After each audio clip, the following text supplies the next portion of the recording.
Well, ladies and gentlemen, it's 6:02, and I'd like to start this wonderful event called Toastmasters Matters. And it's important because Ralph Smedley, in his wisdom so many years ago, figured out that Toastmasters is the best training ground to help people get a leg up in business. Now, you're thinking, what is he talking about? Well, yeah, it does make sense. Absolutely. When you think about a Toastmasters meeting where you're trained to do certain things, that translates directly into the real world. And all the skills that we learn as a Toastmaster in a meeting helps us succeed in life and gives us a leg up on those around us. If you want to succeed and you want to be really successful, being a Toastmaster is the way to go. Absolutely. What I'd like to do is first introduce our Founders District Director. I can't even talk tonight. Christine Brady, who's going to tell us a little bit about Toastmasters and what it means to be a Toastmaster, what Toastmasters is all about, and maybe a hint of history of Toastmasters. Take it away, District Director Christine Brady. Well, thank you, Ken. One thing Ken did not mention is that we are very good friends and we are in clubs together. So we have a lot of history together ourselves. Now, one thing that Ken did mention was our founder, Ralph Smedley. Now, one thing that people don't realize is that Founders or Toastmasters International actually started right here in Orange County, and that's why we are called Founders District.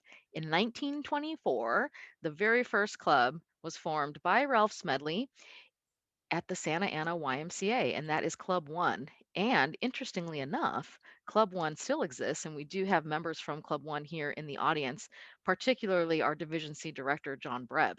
He is a member of that club. People from all over the world who are members of Toastmasters, when they are allowed to visit California, do sometimes make it a point to try to be here when Club One is meeting so that they can go and experience the historical club that's been in existence since 1924. Now, interestingly enough, Founders District is not the oldest district in the world. You would expect that if it started right here in Orange County, that we would be the oldest district.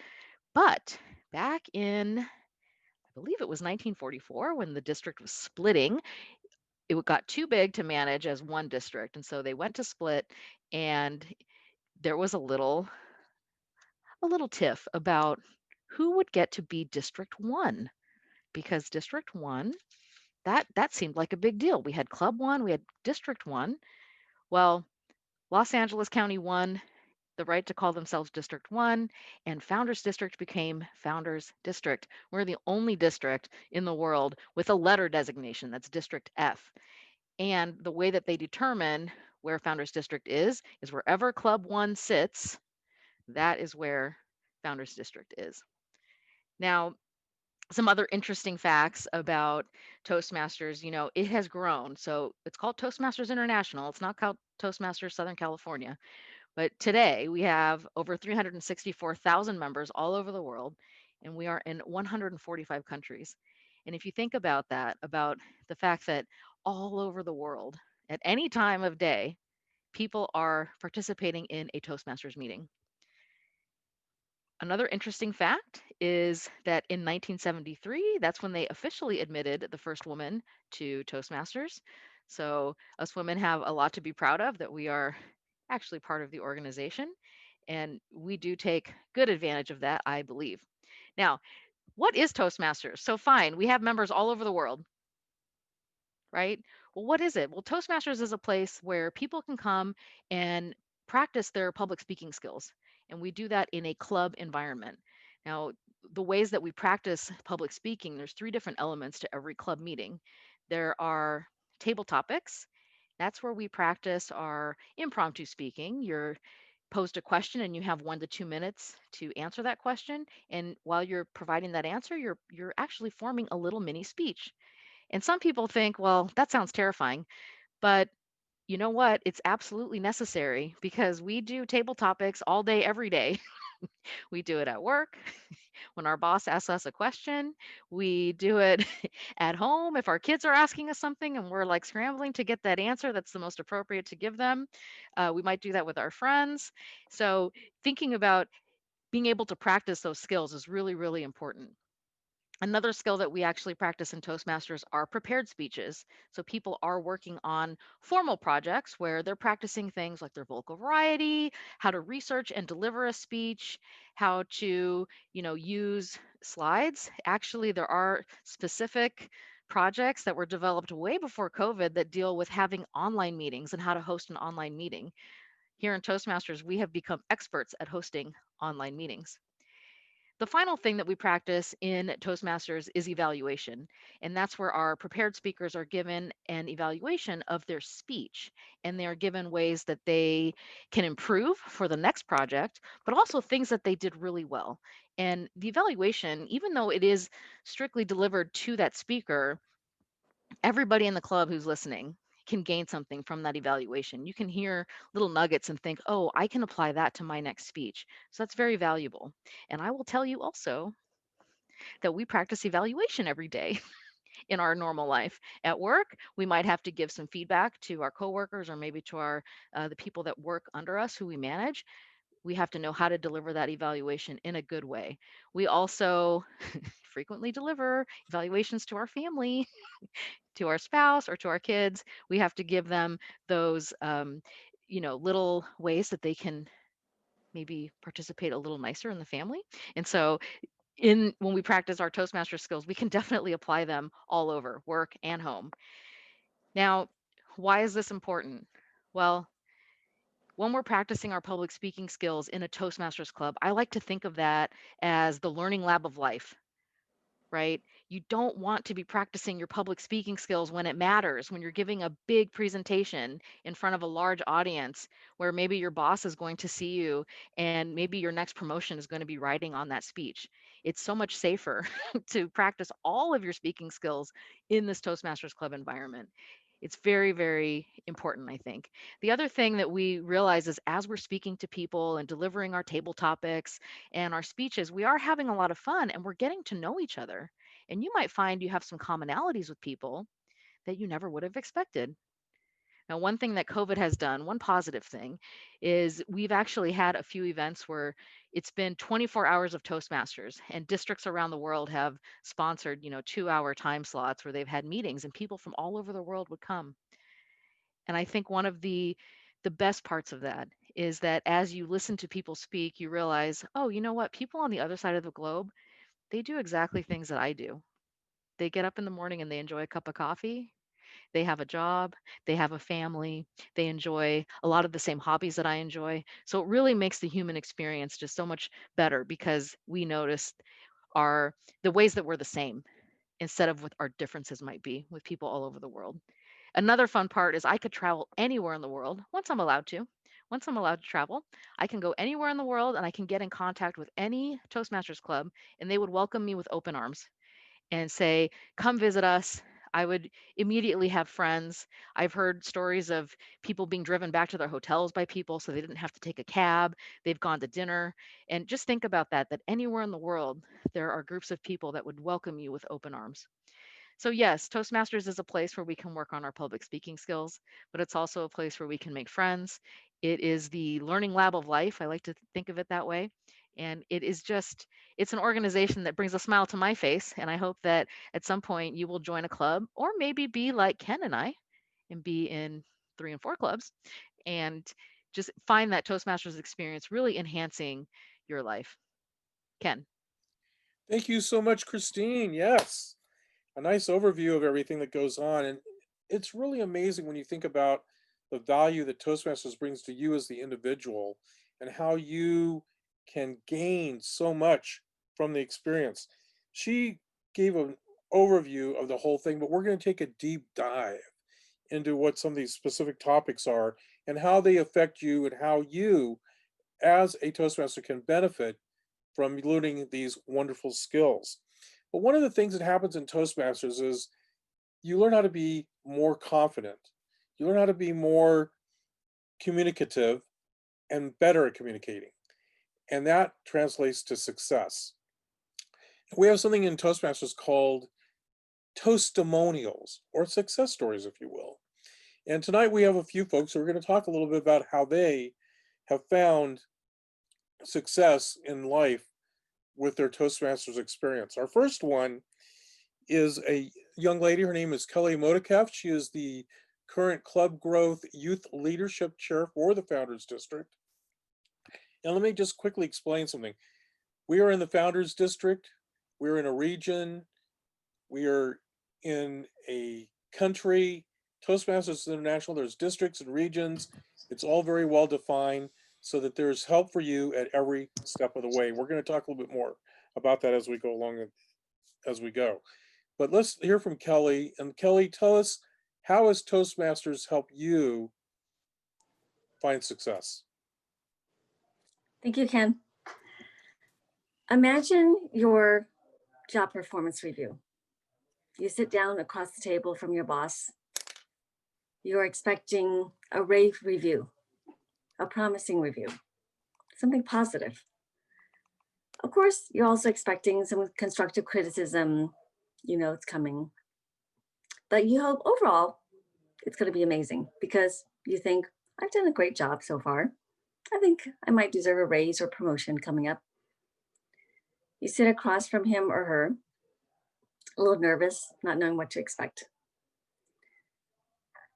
I found myself in that position a few years ago. I sat across from my boss. Of course, she started out with, oh, you're an amazing team player, you're organized, you're punctual, you establish great rapport with everyone. So far, so good. Then she lays in the but. We know that's coming, right? She says, but on leadership skills out of four being the highest, you scored a 2. Ouch, that hurt. Because everything was positive up until then, until that. I knew it was coming because I'm not an assertive person. I'm more of a passive person, I'm more of an introvert. So I knew it was coming, but still, it hurt. Then fast forward a few months, there was a little conflict that arose. I felt deflated. I felt hopeless because I thought I didn't have a good performance review. I am not happy at where I was working. I thought it's time for a change. I need to leave. I need to expand my horizons. I need to grow. I need to get out there, get out of my comfort zone. It was tough.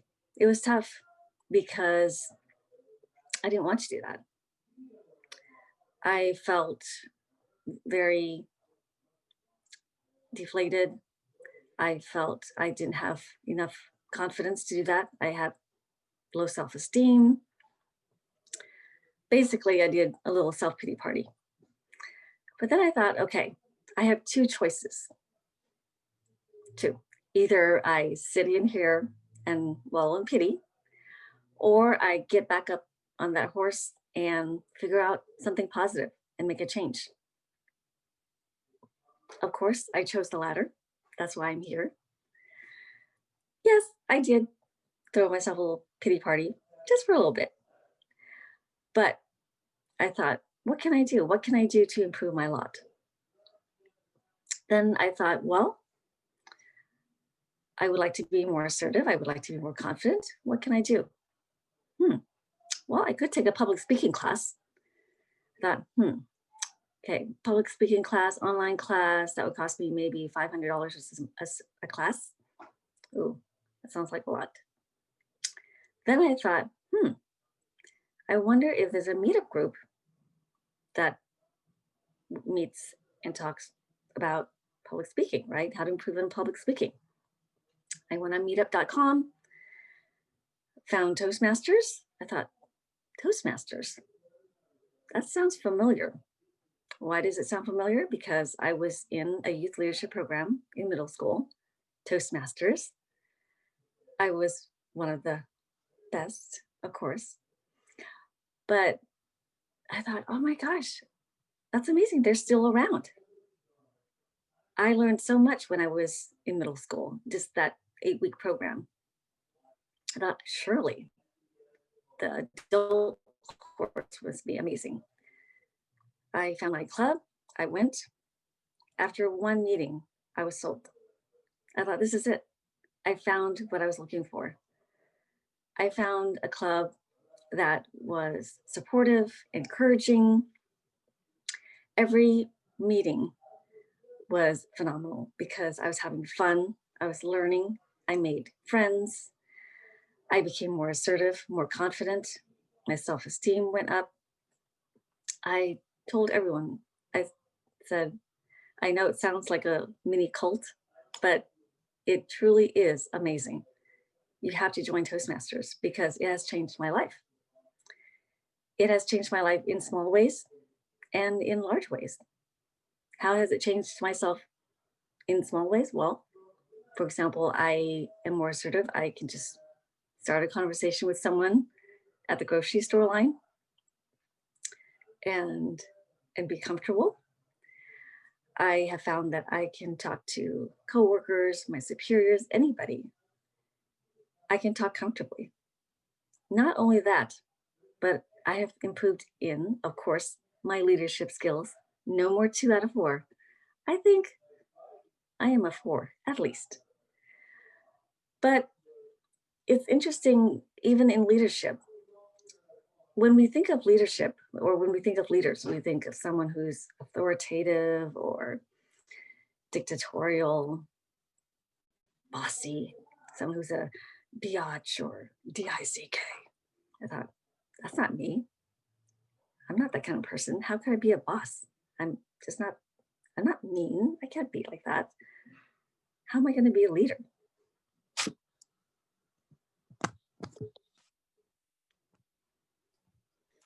Have we lost you? Oh, there you are. How am I going to be a leader? Well, I became a leader in my own way. I found out that I can be assertive. I can be positive. Just being myself. I became an area director. I became president of my club, vice president of education. All these roles helped me to be comfortable in my own skin and be my own leader in my own way without being authoritarian. I just did it with my own personality.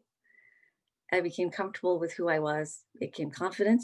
When you're confident in communicating, you also become confident in being a leader, but without being bossy. That's what Toastmasters has given me. I think of that MasterCard commercial, the one where it says, maybe for Toastmasters, it might be something like a pathway is $20. Each meeting might cost you $2 each, but you gain confidence, you gain leadership skills, you gain assertiveness, you become a better communicator, you become a better leader. All these things are priceless. That's what Toastmasters is, priceless. Ken? Great. Thank you, Kelly. That was fantastic. Absolutely. Leadership is such an important part of the Toastmasters experience, and we will talk about that a little later. But Kelly, I want you to answer a question for, is it Nitu Mani? She wants to know about the Youth Toastmasters clubs. Can you just give her like 1 minute on that? Okay, all right. It's a free, yes, free, F-R-E-E, free 8-week program. Each meeting is about an hour and a half. You lead about 12 to 20 students. The average age is about 12, 13 years old.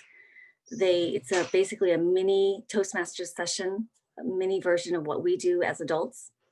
Instead of 5 to 7 minute speeches, they might give 3 to 4 minute speeches. They learn table topics, they learn vocal variety, gestures, all the little things that we've learned. They learn to evaluate each other, and they love it. And they are fearless. They love table topics. They volunteer 2-3 times each meeting. They are awesome. and they learn so much. And some of them repeat their programs. They might have done it 2 or 3 times, and it's amazing. They love it. And you gain, as a leader or a coordinator, you gain leadership skills as well. Fantastic. And Mark Lucas also posted in the chat that there are things called gavel clubs, and he has information on that as well. We do as well. So if you're all interested in that, please talk to us after the meeting. We'd be happy to help the kids learn about Toastmasters. And learning about Toastmasters helps us really learn about ourselves. Now, Kelly mentioned she was shy, a little, not really confident. That doesn't help you when you're stuck in an elevator with somebody you really want to meet, you don't know what to say. And that's where part of the Toastmasters experience really pays off. It really pays off. That's called impromptu speaking. And tonight we have somebody with us who is, I think, the embodiment of Toastmasters. He lives it, he breathes it, he owns it. He's the man. When you think about Toastmasters, I always think about Michael Ozier because he's done it all. He's a past international president. He's been every club officer. He's done everything possible in Toastmasters. I cannot think of anything he hasn't done except for maybe win a speech contest, international speech contest. I think he's done everything but that. And I'd like to introduce our past international president, Michael Ozier, to talk about the value of table topics. Yay. Thank you, Mr. Club Growth Director. What a great opportunity. Table topics. None of you may know this. My original club started because of table topics. We found that so many people in my organization, the Public Health Department in Riverside, were not getting promoted, and we couldn't figure out why. They were smart, they had the right degrees, they had a great work ethic, but they couldn't pass interview skills. They were failing their interviews. And then someone said, what about Toastmasters? I'd never heard of table topics. That's our talk. That's Toastmasters talk for impromptu speaking that you heard from our district director, Christine. 1 to 2 minutes. Now, some people see it as sheer terror, the fear. Some see it as fun. But let me tell you, to be able to get a question out of the blue, whether it's something, what's your favorite color? What's your position on this? What's your position on that? And you have to talk for 1 to 2 minutes on something you have no idea what the topic is. And you have to have an introduction, a middle of the speech, and a conclusion that makes sense. And if you can do all that in 2 minutes, you can become a rock star. Did you know of the 25 people that were charter members of my first club, within a year, every single one that wanted to be promoted was promoted. And it wasn't because of the regular speeches, it was because of table topics. The amazing part is we teach people to think on their feet, listen to those questions. And people, hiring managers would call me up. Michael, is this person in that Toastmaster club of yours? They just aced the interview. They answered every question. Short, to the point, coherent. They're so smart. Every single member promoted. That doesn't happen anywhere. And that's why Toastmasters is so amazing. Yes, we all know the prepared speeches are important and evaluations, but the table topics piece is what we call transferable skills. You can take the skill of Toastmasters that you learn there and transfer that to your life and help make your life, your career, everything better. Where else in the world can you get something like that? Sure, you never can figure out what the question is, but you can come up with that answer on your feet. When you do go through that interview process, people will think you're so smart. You don't talk too much, you talk the right amount, you listen to the questions, and hiring managers will hire you. I mean, what could be better? Oh, and especially if you're comfortable doing this, you're having fun. Anywhere you go, if you can smile when they ask you hard questions, you know the answer. You show confidence, and people are attracted to confidence. People are attracted to people that are sure of themselves. Wouldn't you like to be promoted in your job? Wouldn't you like your boss to tell you, hey, at your annual evaluation, what a great job you're doing, here's that raise, here's that promotion. because you're presenting in a way that people want to listen to. It's short, it's to the point, it's focused. You tie that into evaluations and prepared speeches, the world is yours, not just at work, not just at Toastmasters, but maybe in your community. If you're part of another group, part of a nonprofit group, anything or other clubs you're in, this will help you. In fact, I believe table topics, the impromptu speaking, is actually the key to Toastmasters and why all of us can be successful in any avenue that we want to be. Remember, 1 to 2 minutes, short and sweet, a beginning, a middle, and an end, and you too can find a meaningful life. Mr. Toastmaster. Thank you so much. It's absolutely true. Table topics for some people is terrifying. I love it because you have the opportunity to really think on your feet, say something fun, something serious, whatever's on your mind. It's a good thing. And you can pivot, which is always a good thing too when you do table topics, and talk about other things and other people's comments. We were in a meeting just last night. I was thinking about all the table topics, thinking, oh, I had a great answer for that. Oh, I had a great answer for that. I had a great answer for that. Didn't get to do it. It's okay. But more importantly, it really makes you think, and it makes you listen to what people are saying so you respond appropriately. And that's really an important part of it. And I believe that's probably why those people got the promotions, because they were able to answer the questions adequately by listening. So that's a really good thing. Toastmasters, as Michael said, gives you transferable skills. Transferable skills are the ones that you take out into the world and use them on a daily basis. Our next presenter is going to talk about one of the most important of all transferable skills, and that's actually being a Toastmaster during a meeting. And I want to digress for a moment because some people here do not know that the role of a Toastmaster in the country of Georgia is called a tamada. And it's been a tradition in the country of Georgia to be a tamada for approximately 2,500 years. They've been doing this and having people lead meetings and making sure things run smoothly and on time. Tonight's presenter that's going to talk about the importance of being a Toastmaster in a meeting is Gisele Nguyen. And now Gisele is a past division director. I think, Gisele, you'll have to correct me. Were you division director of the year, I believe, this year? Yes, I believe that was the case. But more importantly than all of that, she also used to work for Coca-Cola Company. And there she has some great corporate experience. In combining her Toastmaster skills and her corporate skills made her an extremely, extremely effective leader. So I'd like us all to learn everything we can and soak up all that we can, put some ice in the glass and toast with our soda, Miss Gisele Nguyen. All right. Thank you, Ken.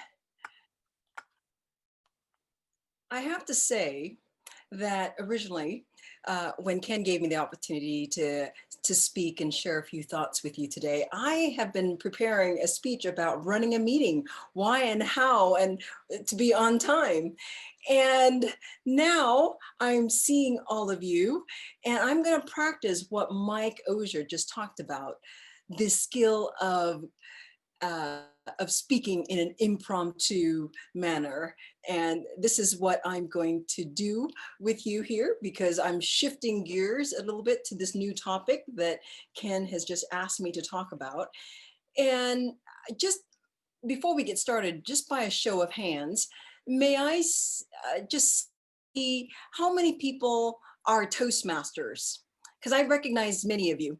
All right, so everybody here is a Toastmaster. You understand how to run a meeting, and you know the benefit of being in a meeting. So what I'd like to do is to share with you just my story and what I have learned from Toastmaster since I joined back in 2016. And like Ken mentioned, I spent 20 years of my life in corporate America. I worked for Coca-Cola, and I was a division, or I was the National Retail Sales Director. I was going to say division director, but that's for Toastmaster. So National Retail Sales for the third largest retailer in the world. I was responsible for an annual business plan of about 600 million. And I traveled the world, spent a lot of time in Taiwan, uh, worked with Australia, Korea, Japan, and I had an awesome career, but it didn't always start out that way. So as you know, I'm Vietnamese. I have 7 brothers and sisters. I'm the youngest of 7.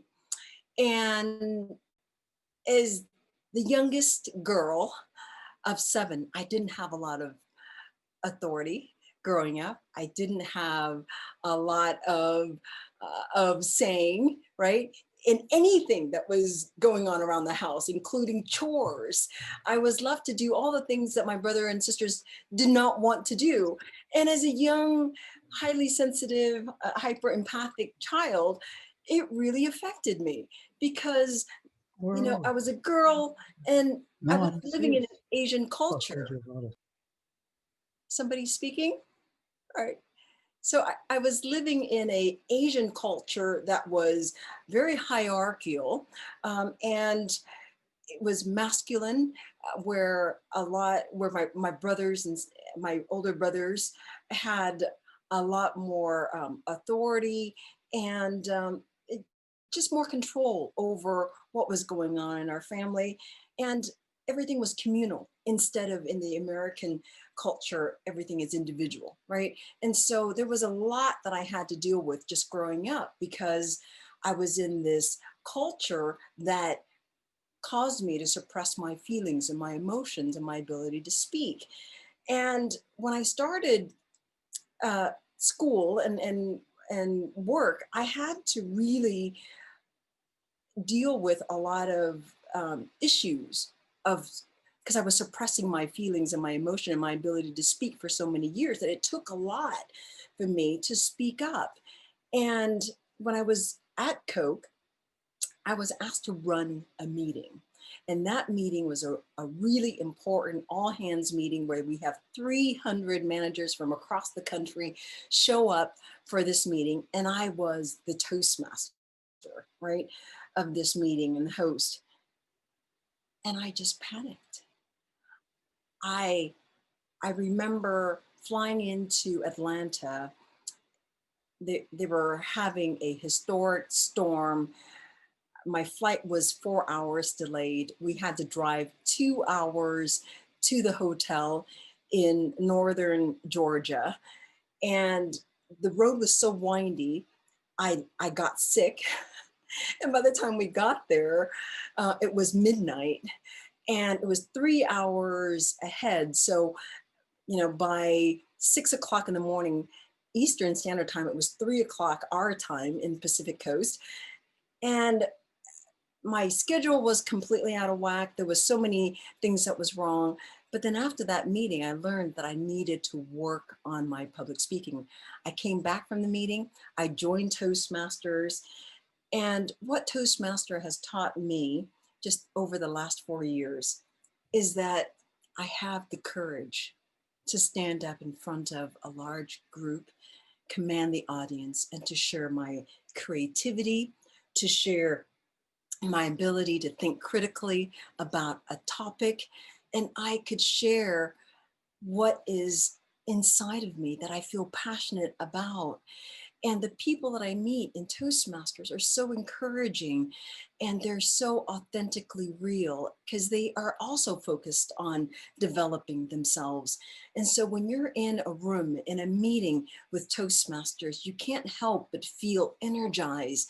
You can't help but feel connected to like-minded souls who are interested in elevating each other and inspiring each other. And as a result of Toastmasters, I have stepped away from the corporate world and I have started my own business as an entrepreneur and as a business coach. And now I'm very happy to share that I am focused on building my business online, and it is a thriving entity. So with that, in a nutshell, that's my story. Ken, back to you. That's a great story. I love it. Yes, absolutely. But the one thing we do want to emphasize is that when you are a Toastmaster in a meeting, You learn how to run a meeting on time, make sure everybody's there, everybody's participating, all the things I'm kind of trying to do tonight to help move things along in an expedient manner. And so we get the most out of every second that we spend because as Toastmasters, we respect other people's time as well. That's a really important part of the whole situation. But I want to tell you about a time that I experienced just a few years ago. I was at San Clemente Toastmasters and a young man walked in. I don't know if he was young, but a man walked in. He was nervous, he was shy, he didn't say much, and he sat down and he did a table topics. He wasn't very great at it,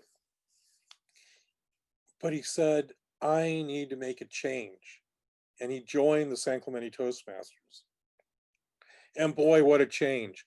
This person has done a 180 in the way he presents himself, he speaks. It's absolutely stunning. And I know that when you listen to Fardad's story, you're going to be amazed at all that he's gone through. I'd like to introduce San Clemente Toastmaster Fardad Siovoci, who is going to tell us his success story. Take it away, Fardad. Thank you, Ken. Good evening, fellow Toastmasters. I left Iran at the age of 17 to study electrical engineering in the US. My English wasn't even as good as it is today, so I had to learn English as a second language, but managed to start college soon after my arrival. And I finished the College of Engineering in 3 years, and that contributed to starting my profession before I was 20 years old. So I've been working as an engineer for the past 30 plus years. And I joined San Clemente Toastmasters in August of 2016. As Ken recalls that first meeting, Ken was the person who greeted me into the meeting hall. And I saw a bunch of nice, open, friendly faces. And I felt at home right at start. I could not feel any better to improve my speech, along with some seasoned Toastmasters that had been with that club for years and years. And some of them are actually attending our meeting tonight. I can name a few, but you probably know who I'm talking about. Toastmaster was a new phase of my life. I had never been very outspoken in public. As an engineer, I was too shy to even speak up much. I managed to give my work reports, but even at that, I could hardly make any eye contacts. And in my first speech at the San Clemente Toastmaster, I started stuttering. I could not even make connection with the audience. My voice was so low volume that people could hardly hear me. By the way, my evaluator of that speech is also present tonight in this meeting. And I'm grateful to Michael Goshen for his wonderful evaluation. My first evaluation at the San Clemente Toastmaster. He encouraged me to work on my vocal variety. He suggested that I needed to get myself together for my second speech, to have more preparation, to get my thoughts together, and to not be fearful of connecting with my audience, because that's what the Toastmaster is all about. And I'm so grateful to Michael for providing that wonderful evaluation. And that is why I'm still here tonight. I have a second profession as a realtor broker, which I have recently been helping investors invest in real estate. And had it not been for Toastmasters training, I could have hardly began that new experience, because to connect with other people, to do marketing, requires you to really, know your audience, know your market, and do a good job. Otherwise, you will not be a broker for very long. And I have managed to be a broker for the past 4 years, ever since I joined the San Clemente Toastmaster. So that all goes to the process for the club that is the distinguished club in the founders district. And that club has helped a lot of people gain new life, including myself, in relating to public, in being more successful at my engineering career, and also beginning a new profession in real estate. So all in all, I attribute my success to the San Clemente Toastmaster and to the great education, which was legacy at the time when I began the Competent Communicator Manual speeches. I finished those in a relatively short time with the help of the great evaluators like Michael, like Joanne, who are present in this meeting, and also took on some club roles. I took on the treasurer role. Then I became the VP of public relation, and that also provided exposure to a new field for me, which I needed to also improve on in order to do well in real estate. And now I am the VP of membership, and I encourage all the members in our club to speak more, to give more speeches, to be available for more roles. And at times I irritate them to the point that they don't want to talk to me because I push them too hard. And I think that if they don't present, if they don't participate in the meetings, if they don't attend the meetings, they really miss something valuable, and that is the Toastmasters experience. And I truly appreciate to be a Toastmaster and to continue in this organization because it has changed my life, and I'm sure it has changed many other people's life as well. Thank you so much. Thank you, Fardad. Fardad perhaps is the hardest working man in that club. I cannot sing his praises high enough because he does it all for that club. He lives it, he breathes it. Just like Michael lives and breathes Toastmasters, he lives and breathes San Clemente Toastmasters. And that's a really fantastic thing. Michael also said earlier in his presentation about table topics that some people are scared when they have to do that 1 to 2 minute speech. I contend that a prepared speech is scarier. You have to speak for 5 minutes, 7 minutes, 10 minutes, 20 minutes, depending on what you're trying to do. That's a hard thing to do. And not only is it a hard thing to do, but you have to think of it in terms of a sales pitch. Every day I have to go out and sell a product. I have to talk a lot, which is not always easy. And you need to be prepared and do a prepared speech and be prepared with topic matter. And tonight to talk about the importance of prepared speeches and how they relate to a sales pitch is our current international president, recently elected. She's also a lover of port wine, and I don't quite understand her affinity with sheep and other furry critters, but she can maybe explain that too. I'd like to introduce to everyone Miss Karen Lucas. Hello, everybody, and welcome to this wonderful event tonight in my origin story district in Founders District, which I am still a very happy member of. It is great to be here. And when you think about a Toastmaster, you probably think about yourself because you're a Toastmaster, but you also have to think about what the nuts and bolts of being a Toastmaster is. And typically that's going to the club, participating in the club, putting the fun in functionary. But that's not why you're a Toastmaster. You came to Toastmasters for some reason. And I would posit that you stayed in Toastmasters for some reason. I would bet good money that it's not to be a better Toastmaster. There's something, a need that you had to fulfill, some sort of thing that needed to be leveled up for you. And you were looking to us to solve that problem. Yes, a prepared speech is incredibly scary because it could be as short as 5 minutes or as long as 20 to 45 minutes long.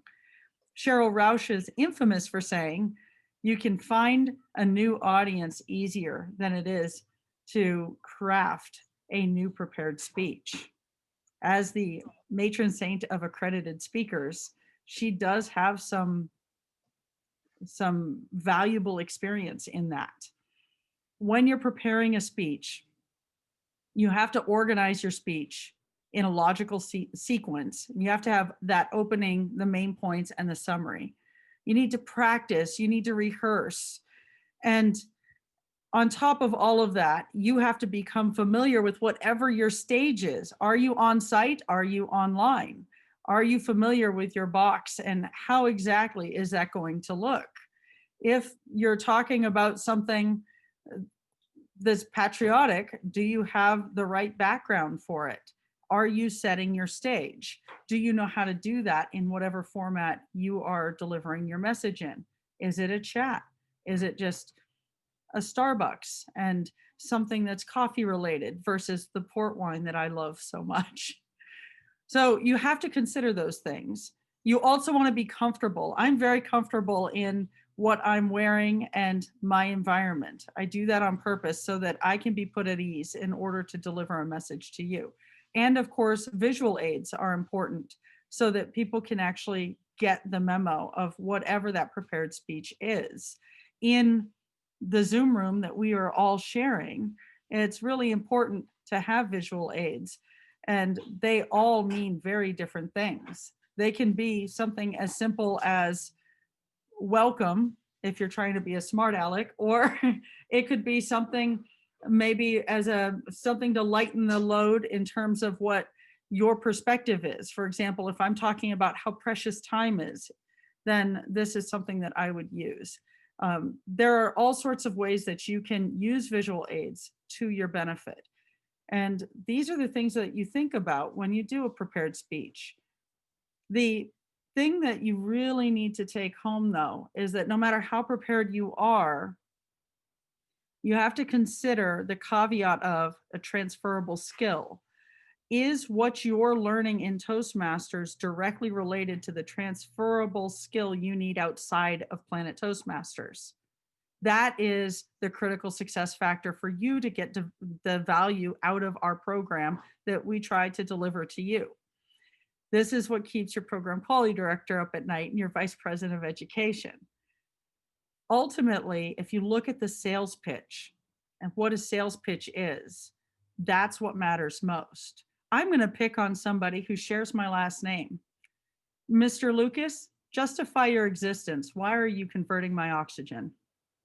I am here to solve problems so that you can be empowered to pursue the next best version of yourself. Did he tell me what his name was? No. Did he tell me what his rank was in Planet Toastmasters or where he worked? No, because those are all things I don't care about. My question for him was, why are you converting my oxygen? Very directly. Why are you here? Justify your existence in my world. And the amount of time he took in order to answer that is the amount of time an average human gives another carbon-based life form before they check out. That is your sales pitch, folks. And if you're an entrepreneur, if you're a business, if you're trying to get someplace in terms of your message out to people, whether that's as a family member to a larger group of people you're related to, somebody in a nonprofit, a group of people that you're trying to sell to, that is how much time you have to land with them. He started with why, just to take that nod from Simon Sinek. You start with why. Why are you in front of me? And then that bought him 30 seconds. So he had that prepared cold. And Kelly talks about the grocery store line earlier. I love that she brought that up because I know people who are so good at the sales pitch that they look for the longest line in the grocery store. And sometimes they will start conversations with people along the line because that is a captive audience, folks. And they can start by walking up to that person in line and having a hook, that line that justify your existence, to open the door, to start a conversation, to buy 30 more seconds and connect discover, respond with another person. The worst case scenario is you've had a nice chat with someone. The best case scenario is you are able to open wide your scope, your bandwidth, your ability to do better in this world and for your passions, whatever they are, personally or professionally, by using this sales pitch. Best elements of a sales pitch: make it short, make it clear. Mark did that and he didn't know I was calling on him. So there's a firewall between us. He did not know I was going to pick on him. He made it short. He made it clear. Explain who you are to the person that's asking. Explain the problem that they're facing potentially. And that's more in that 30 seconds that you buy after your good 10-second, 8 to 10 second opener. Explain how you are a solution to something that they are looking for, and describe what success might look like. That's if they align with you or if they say yes. Know that you can't be everything to everyone. You need to know who your target audience is. Ken loves selling that lovely port. If he's looking to people that don't like wine that's dark like my heart, he's not going to get anywhere with them if that's all he's selling. So he has to consider that avatar. Now, people that are into wine, absolutely, that's his demographic. The qualities of a sales pitch: you got to be authentic. If you are anything less than authentic, if it feels practiced, if it feels like you're not present, you have just lost the whole experience. You've got to be yourself. Also, you have to consider 4 points of intelligence. And I think any business person can appreciate this. It has to be the right information at the right time, in the right format, to the right audience. Those are the 4 rights. And by having those things baked into your prepared speech, especially when it comes to a sales pitch, you can live your passion more fully, and you can sharpen those skills through our program in Planet Toastmasters. Thank you, Ken. Thank you so much, Karen. Fantastic. Absolutely all true stuff. And I know that having a prepared speech is great, but you have to be authentic. I'm going to share a quick little story. I was 16 years old, going out, getting my second job of life, and all my friends worked at Wiener Schnitzel. You don't know that place. Hot dogs, buns, sauerkraut, etc. Went into the job, and the owner said to me, Ken, here's how you're going to succeed. I said, really? Are you going to tell me how to succeed? I'm not even hired? Fantastic. He said, smile, and you have less than 15 seconds to engender trust in that client at the counter. And if you can do that, you can sell them anything. Extra fries, extra hot dog, apple pie, whatever. He said, but smile and try and engender trust, and you have to do it in less than 15 seconds. I took his words to heart. I did that. And within a few months, I became a member of the national training team, teaching people all around the country how to do Wiener Schnitzel. They flew me all over training people how to do it from those simple little words. And that's just an amazing thing. And I've taken that through my whole life. So what Karen said is so important. You have to have a message. You have to be authentic. You have to be real. And Toastmasters makes you real because you practice. And remember, in Toastmasters, it's a safe place to fail, so that when you do get out in the real world and you have to sell somebody on buying a new Boeing 737 MAX jet that has all kinds of issues, you're not going to fail. You're going to sell Qantas on buying some new jets. That's how it's going to work. Something like that. But let's talk a little bit about some of the other things that happens in Toastmasters. We know that we all like to meet online, in person, but now we're meeting online. And meeting online, you have to manage things. And you have to manage them well. And tonight, we have a special person to talk just about that very topic. She is the Club Growth Extension Chair for the Founders District. And one thing I want to say about Toastmasters, we all got your back, meaning there's somebody there to help you for everything that you do in Toastmasters. There's always somebody there to help you. And this person is there to help me because, well, I need all the help I can get. Many people will tell you that. I'm one of those kind of guys. Yeah, he needs help. Give him drugs. He needs help. But she doesn't give me drugs. She gives me great advice, great words of wisdom. She's an incredible leader, and that's Kathy Hughes. Kathy, please let us know how to do it. Thank you, Ken. Wow, what an introduction. I am truly humbled by that. I love online meetings, Toastmaster meetings. Am I crazy? Look around, maybe some of you think I am crazy, but I do love well-run Toastmasters online meetings. In Toastmasters, one of the things, the core things that we do is we learn to run effective meetings. In the corporate world, in the business meetings that I attend, I can only tell you, I wish they could run a meeting half as effectively as Toastmasters run meetings. And it's one of the reasons that a lot of corporations encourage their employees to join Toastmasters and even host Toastmasters clubs in their corporation. It's because we have a need for more people who can run an effective meeting, and everyone can benefit from that skill. But when Toastmasters moved to online meetings during the pandemic, first of all, they reacted lightning fast to come up with Zoom platforms and other virtual meeting platforms and encourage everyone to get on board with the online meeting. And to be honest, those first online meetings were a little bit rocky.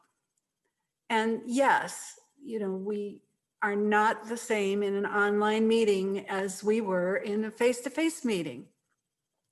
This is an opportunity. This is a way that we can learn a new essential skill and learn to master the online meeting. An online Toastmasters meeting has some rules of etiquette to help it really run smoothly and very professionally. It's you know, possible to have participants not interested if you don't do it very, very well. So here's the top 7 rules of etiquette that I like in an online meeting. So I'm going to just try to share something with you here. These are the short 7 rules of my top rules of etiquette. And first of all, it's show up early. Number 1, right away. Show up 15 minutes early for your meeting. Test out your audio and your video during that pre-meeting time. It's very important because it'll help you avoid the pitfalls during the meeting where suddenly there are technical issues. And if you practice it ahead of time, you minimize a great deal of it, maybe all of it if you're lucky. Also, you can take that meeting time to make sure that you've got the right lighting, that you've got your camera angle right so that you're not looking up at your lights on the ceiling. And that's a great use of that meeting time. So we can come into the meeting prepared. React visually is my number 2. And I say react visually because when you join a Zoom meeting or any other virtual meeting, you are the gauge to the speaker of how they're doing on their speech. So be showing your facial expressions, you know, your laughter, you know, clapping or thumbs up, because that's how they get paid for the speech that they're giving and the work that they've done in preparing it. My number 3 is respectfully mute. And by that, the thing that you can do to show the most respect to a speaker is keeping yourself on mute during the speech. Unless you're asked to unmute, and you may be asked to for a Q&A session or something along those lines, but the speaker needs to have a disruption-free time.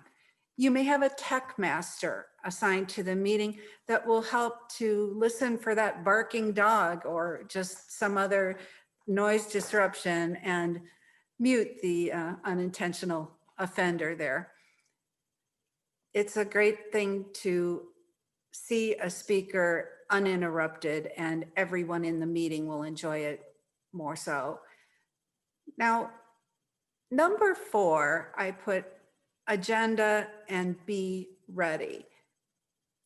In Toastmasters, we always have a very detailed agenda, and it's got all the timing for all the different functionaries that will be giving speeches or serving in some other functionary role.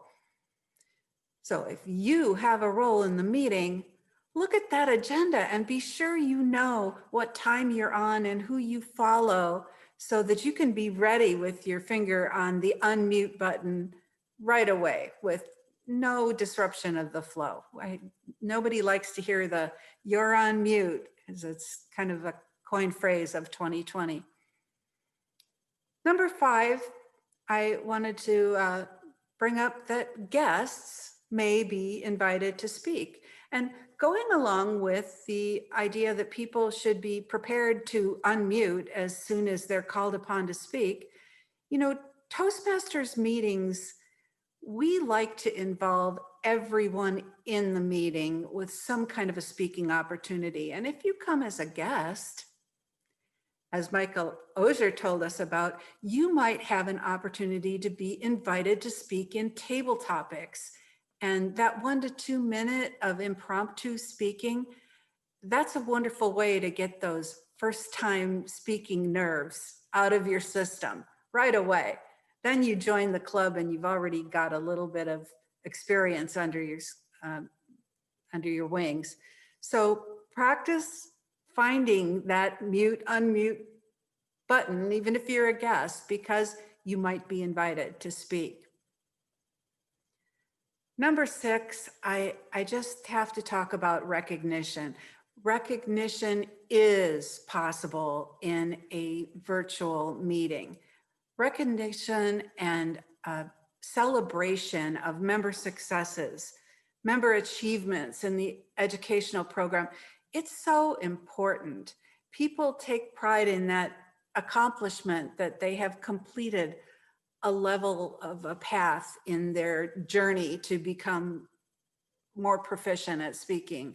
And so we can display virtual ribbons.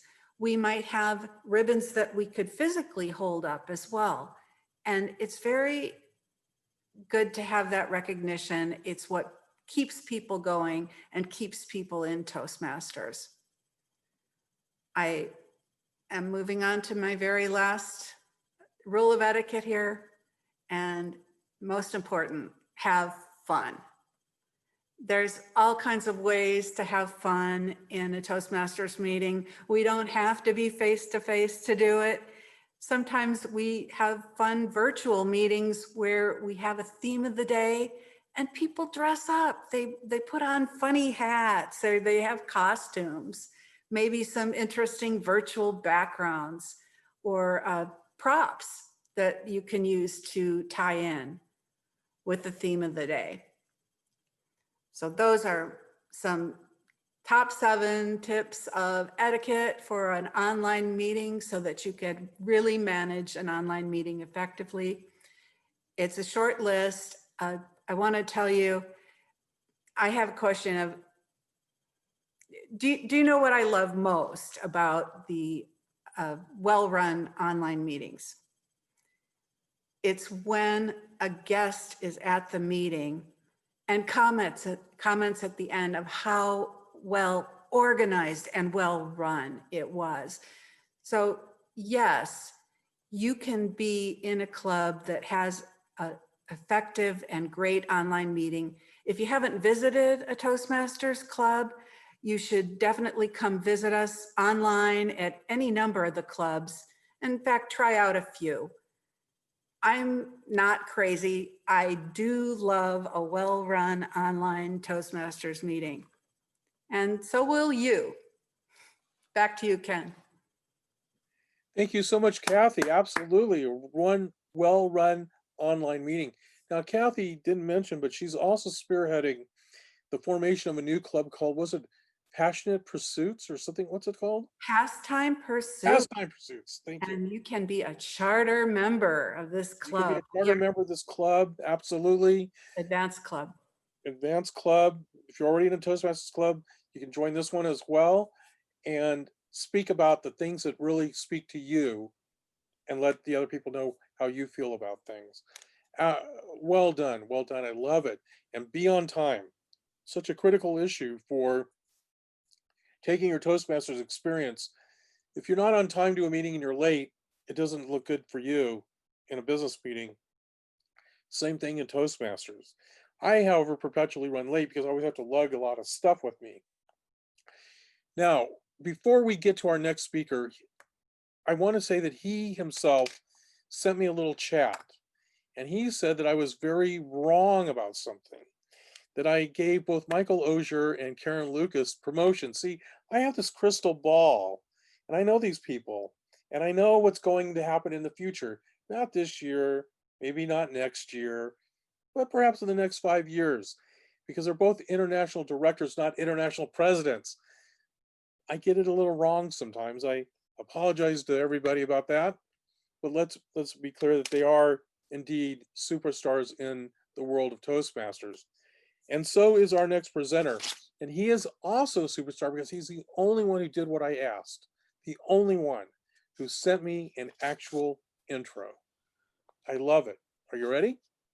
Our next success story comes from a man who never considered himself a leader. He was perfectly happy as an individual contributor, solving problems on computers and interacting with people as little as possible. He was a wallflower. It took a special set of circumstances for him to come out of his shell and understand his latent self-confidence and the joy of true communication with others. Please help me welcome, with his speech, done but not finished, Distinguished Toastmaster, past District 100 Director, Mr. I Am Amazing, Mark Lucas.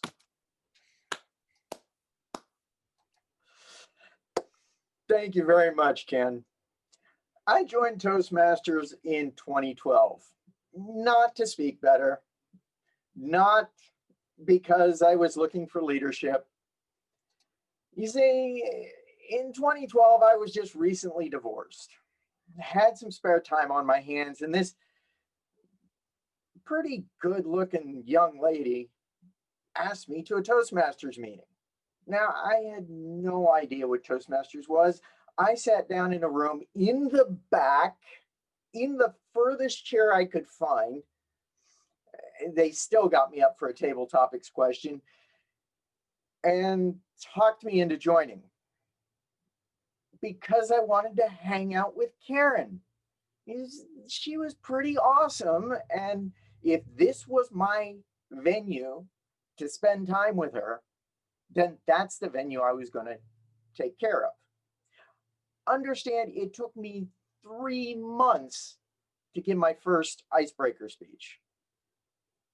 Another 3 months to give the second speech.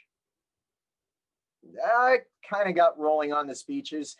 It got me somewhere, and they talked me into becoming club secretary. Now, I can handle club secretary, right? Individual contributor. I can keep track of stuff. I do really well with databases and spreadsheets. IT guy here, I can handle this.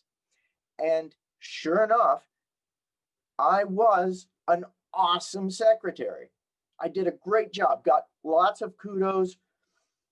The club said, you did such a great job as secretary. Be our vice president of education. Be the dean of the club. You can keep track of what we're doing. You can keep track of what we're... No. I was actually the worst vice president of education ever. I will never forget the executive committee meeting at the end of the year, sitting around the table. We're kind of going over the year, and I went, you know, I really didn't do a good job. You could hear a pin drop in that room. And slowly everyone around the room goes, uh-huh. You want to be president? I tell you that story because I want to echo something that Karen said. There is no Toastmasters jail. This is your laboratory. As Christine Brady said, this is your learning lab. You get to make the mistakes here. And then you get picked back up and you move on.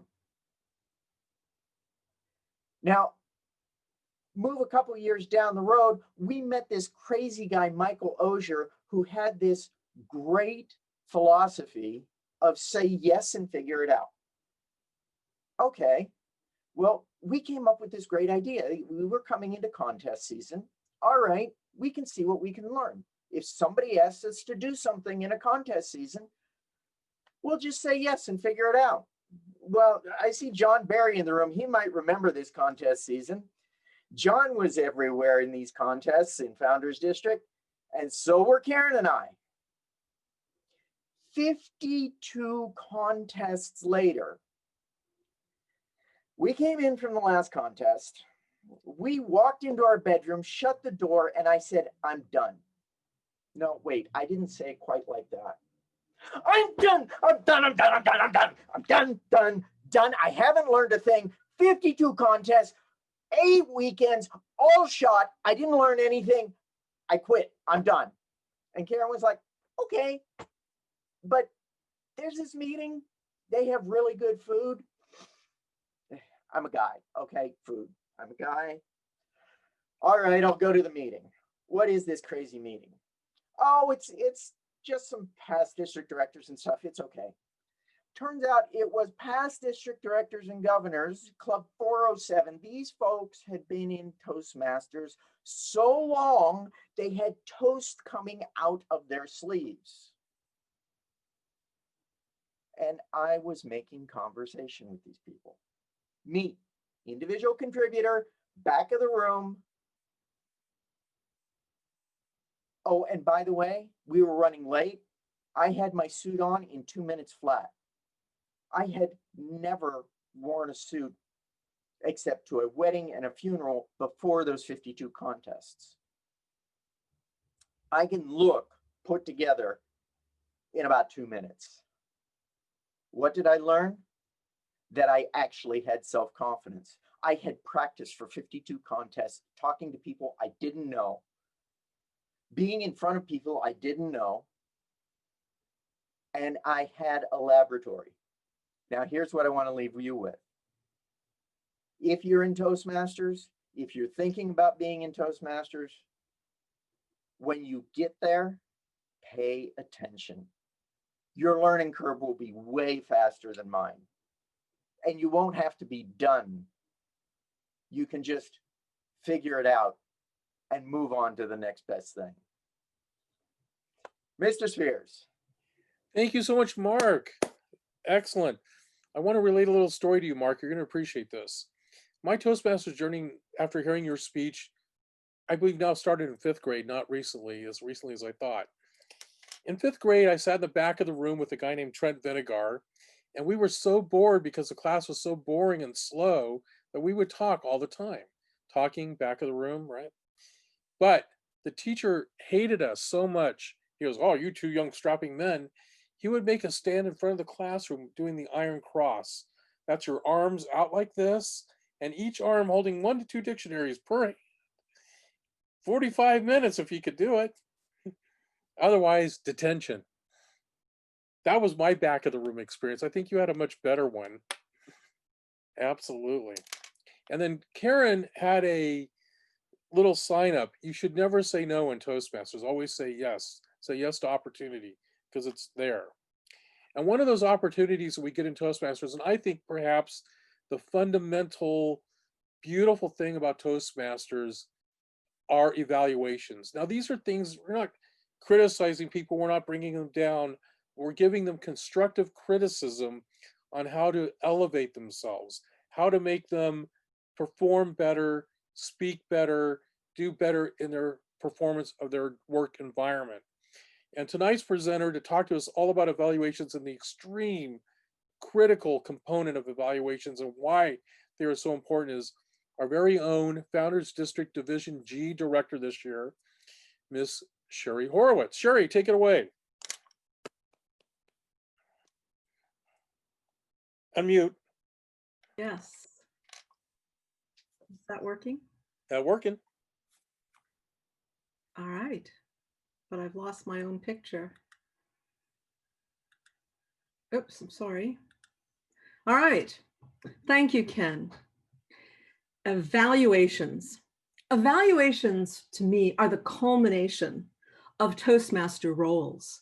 It is the art of growth, and many shy away from this function. Delivered well, the role earns admiration from club members. The evaluation role marks you as a leader within and outside of Toastmasters. Think back when you first joined a club, whether it was 2012, 2004, what kept you from accepting this role with the same ease as others? Delivering an evaluation is the culmination of learning and appreciating timing, appropriate diction, grammar, pathway project assignments, vocal variety, audience engagement, and thinking what you are going to say while simultaneously capturing memorable phrases. Evaluators convert comments, lift or destroy a speaker's confidence. So be balanced with a goal to motivate. Don't judge. Moreover, a strong evaluation can influence how a club perceives a speaker's performance and a speaker's standing. Speakers crave feedback. Others need the feedback. And as an evaluator, your comments offer growth opportunities to improve delivery style, messages, and humor. For providing and receiving constructive feedback is at the heart of Toastmasters. The hallmark of a smooth meeting is when every Toastmaster accepts and understands the importance of their role. Preparation is necessary to describe a role, whether it is how the timing works or the research necessary for an interesting educational minute that complements a meeting's theme. Speeches, however, are the main attraction and generally require the most preparation, sometimes upwards of weeks. So when a speaker makes this effort to craft and present a talk, they want to know that someone was listening and that they were interesting. The speaker deserves recognition with a tailored, custom-made evaluation. Make time to know what the project is about. Pathways projects have different evaluation forms. And don't forget to ask the speaker if there's something specific to review, because perhaps they're trying out a new skill. Toastmasters provides a forum for success. It teaches praise, growth, and praise format. Tell them what they did well. Include what they could improve upon. Close with something to feel good or to motivate for the next steps. As evaluators, we practice this trade craft. And as we become proficient, we too benefit. Our capital improves with our own club, but perhaps more importantly, our capital improves as we have a successful format to help others in business, community, and family life. Being a strong evaluator offers the most consequential transitional skill from Toastmasters. Think about the format of praise, growth, and praise. Have you ever said to a child, no, go back and comb your hair? Or maybe it could be more artfully said, you did such a good job putting your clothes on. Now, if you could just comb your hair, then you will be the most handsome man at the party. In business, using this same format of praise, improvement, and praise with a coworker, a direct report, or even your boss means you offer value. And your value of helping others improve in a constructive manner facilitates your appearance as a mentor. In some cases, your honest input may guide a strategy or a decision that ultimately favors your own position. Of all the roles in Toastmasters, being an exception evaluator confirms you are mastering the art of listening. How often have you heard loose lips sink ships? Or have you ever heard you have 2 ears and 1 mouth? It's for a reason.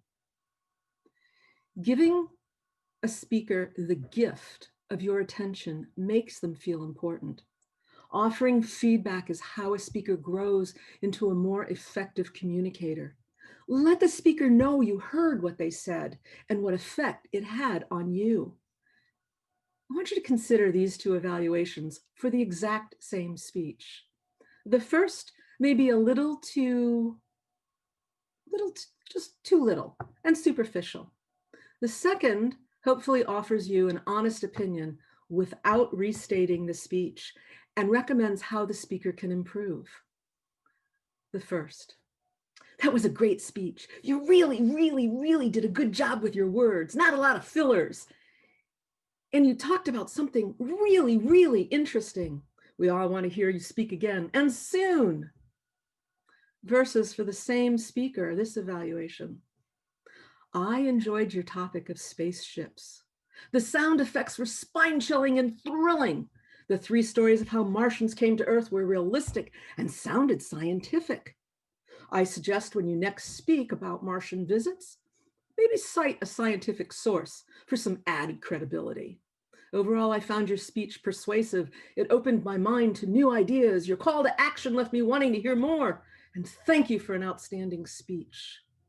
Pay attention, give heart to your speaker. After a verbal evaluation, you can further determine the value of a speech content in a subsequent written evaluation. But first, you have to hear the speech. There are several techniques to help draft and prepare for an evaluation. I'd like to leave you with 3. Number 1, on a sheet of paper, create 3 columns. As you hear something memorable, jot them in that column. The column headings that I use: strong, wrong, and memorable. A second format might be the SWOT format with 4 boxes, with the cross and the 4. The 4 could be strength, weaknesses, opportunity, and other. The third format is my favorite: note-taking. Write down keywords or short phrases to help remember the information. So Ken, in conclusion, clarification about what someone is speaking about leads to greater understanding for both the listener and the speaker. Thank you, Sherry. Wow. That was a wow. I need you to come do evaluation seminars. We need to get you going around to the clubs and help them all work on their evaluations. I hear so many bad ones. I hear some good ones, but so many bad ones. But you are absolutely correct that when you talk about strong, wrong, and memorable, that's really a great way of thinking about it in those terms. What was the strong point? What is a memorable point? And what's just wrong? And I never thought of it that way, but I think that's a great idea to put it that way. I never really thought about that. And when I do evaluations, I always take notes because there's always a phrase or two that's just a gem, a verbal gem. And I think that that's there. Thank you so much for doing that. And when you take that into the workplace, you can use those same techniques to talk about your workers, your colleagues, and like Sherry said, your boss. And that does bring you extra credibility. One of the things we didn't talk about tonight is that because Toastmasters is meeting online, we're not really working as we normally do in a room, standing there, working on our physical abilities to speak, but we are learning how to talk into a little dot, where my finger just went, into our computer. And that's an important skill. It's so important that many companies are now no longer sending their people to places around the world to do meetings, sales seminars, all that, because they realize that they could just sit here in a Zoom meeting or WebEx or whatever version they're using and do it and save a lot of money. So knowing how to speak into a camera on a computer is a huge skill that you're going to practice over and over and over again in a Toastmasters meeting. I'm just now getting used to looking at that little dot and understanding that at my face, there it is. It just goes, there it is, right there. But from the beginning, I was not so comfortable with this. It took a while. So that's why being in Toastmasters really helps elevate that comfort level of you speaking into the camera. I want to thank all of our participants, all of our panelists,